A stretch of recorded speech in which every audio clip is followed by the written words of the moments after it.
Desafíos de votar en pandemia, de realizar no solamente la campaña, sino también lo que es el acto electoral, y también el votante, ¿no? Cómo meterse en campaña, desde uno como ciudadano, en el medio de la pandemia. Y la Cámara Nacional Electoral dio a conocer el protocolo sanitario, como vos decías, de los comicios en este contexto. Vamos a charlar con Daniel Montoya, que es politólogo. Le damos la bienvenida, ya uno más de Telero Federal.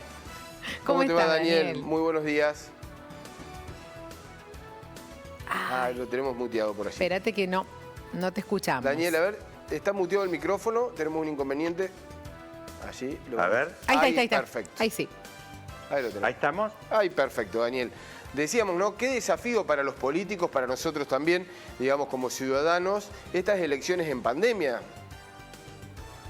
Sí, Mariano, a ver, hay un tema muy importante en estas disposiciones de la Cámara, que, digo, hay algunas de carácter sanitario que yo las veo más bien por ahí, que no tienen mayor efecto, en el sentido de que, por ejemplo, el tema de que todas las autoridades de mesa estén vacunadas, sí. Bueno, el tema de la provisión de kits sanitarios a los centros de votación, todas estas cosas que en realidad son medidas prácticamente, yo diría, de rigor, que se imponen y están prácticamente cualquiera, bueno, ustedes los veo funcionando en el canal o en cualquier oficina hoy con los protocolos sanitarios correspondientes. Sí. Así que ahí no, me parece que no hay mayor.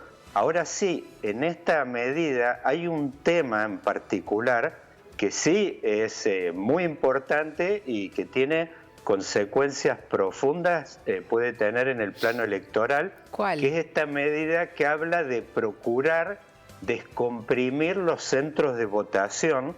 Inclusive hablan de un parámetro que es, por ejemplo, el tema de tratar en general en los centros de votación de no abrir más de 8 mesas y que el correo empiece a explorar el tema de centros de votación alternativos que pueden descomprimir, digamos, y acercarse por ahí a este parámetro de tener por ahí 8 mesas abiertas y que sea una jornada, digamos, donde haya mucho distanciamiento. Claro. Ahora esto... ¿Y vos qué decís que eso va a traer consecuencias? ¿Qué va a traer consecuencias? Porque va a ser que más lento, por ejemplo.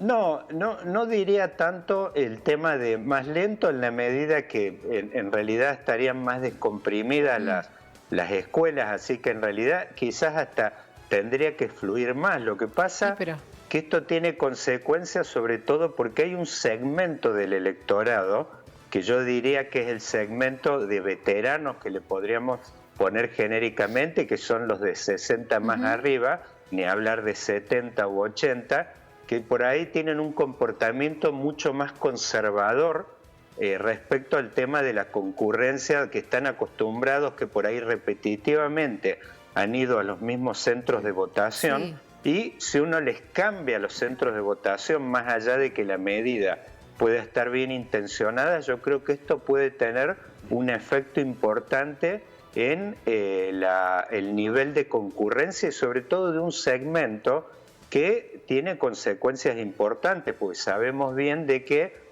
sobre todo los segmentos políticos que son más opositores al gobierno, tradicionalmente los que son más simpatizantes de espacios como el de Juntos por el Cambio, generalmente el núcleo duro de ellos ha estado en este segmento de votantes más veteranos. Y yo les digo, como muestra, creo que sobra un botón, que es el caso de la propia elección que tuvieron ustedes ahí, cerca en la propia casa en Río Cuarto, donde hubo cambios, modificaciones respecto no solo, digamos, en cuanto a la fecha, pero en cuanto a la concurrencia a centros de votación diferentes, y sabemos que esto tiene muchos efectos sobre la participación, como les decía yo, de esta franja que simpatiza y abreva mayormente por ahí en espacios políticos opositores. Daniel, y con respecto a los políticos, ¿cómo hacer una campaña en pandemia?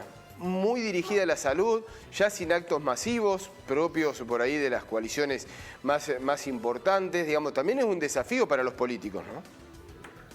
Mira, ahí lo que estamos viendo, que ya hay encuestas que están apareciendo bastante, detalladas y con mayor frecuencia. Ante la cercanía estamos a un mes corto y vemos de que el electorado, sobre todo del oficialismo, está, digamos, abrevando más y está como por ahí más conectado con un carácter sanitario de la campaña. Sí. Y en el activo que tiene que ver con este índice que ustedes recién comentaban, de que nos estamos acercando al nivel de vacunación que tiene Estados Unidos, por lo menos en lo que es primera dosis, y el oficialismo apunta mucho a sacarle lustre por ahí al resultado de esta campaña de vacunación, y vamos a ver, yo creo que este mes que queda por delante, hemos visto ahora, por ejemplo, con el tema de esta primera dosis combinada, sí, que han puesto la vacuna Moderna, quizás aparezcan las primeras Pfizer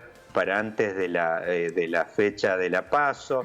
Así que bueno, obviamente para los políticos es un gran desafío y sobre todo yo les diría que me parece que ahí es donde están más por ahí apoyándose los políticos o los dirigentes que tienen que ver con el oficialismo. En el caso de la oposición, por supuesto, estamos viendo de que el principal tema que se está colando en las preocupaciones de la gente son los temas de carácter económico, sí, claro. Así que ahí es donde está golpeando más y donde aparecen estas referencias de dirigentes que hemos visto muy ruidosos y donde vimos, por ejemplo, el otro día, para no ir más lejos, este acto de lanzamiento de Javier Milei en la capital, donde justamente lo que menos se respetaba era ahí protocolos sanitarios, sí, estaban todos saltando uno arriba de otro, donde no había prácticamente distanciamiento, no se veían pocos barbijos, así que me parece que ahí es como que uno va a ver quizás un corte en el comportamiento, me parece diferenciado, en el sentido como para el oficialismo, una bandera muy importante, el tema sanitario, sí, va a haber, por supuesto, ahí me parece que mayor predicamento alrededor de este tema, y por ahí en lo que hace a la oposición, por supuesto, van a cargar mucho más las tintas, las espadas estas que han puesto económicas, sea Ricardo López Murphy, Martín Tetaz en la lista, por supuesto, una de las listas opositoras de Capital, y bueno, vamos a estar viendo cómo van a cargar las tintas por ahí, más que todo en la agenda económica, que es donde el gobierno tiene menos escudo para defenderse. 2 o 3 puntitos, ¿no? Se viene una batería de anuncios económicos de aquí hasta las elecciones, seguramente lo vamos a estar desglosando, pero apuntando a contrarrestar ese efecto por parte del gobierno, seguramente, Daniel. Y la otra es que te planteo la pregunta, pero para otro café que nos vamos a tomar por aquí. Se tendría que haber votado este último fin de semana, si no se hubiesen corrido las elecciones. El domingo, claro, el día de ayer, hoy tendríamos que estar hablando de los resultados de las PASO. Te propongo, ¿sirvió para el gobierno? ¿Le alcanzan estos días para revertir una situación que podía llegar a ser bastante complicada en las elecciones? Por ahí lo tratamos en la próxima juntada, ¿te parece? Dale. Un gusto, Mercedes, Mariano. Gracias, Daniel. Un fuerte abrazo, Daniel. Hasta luego.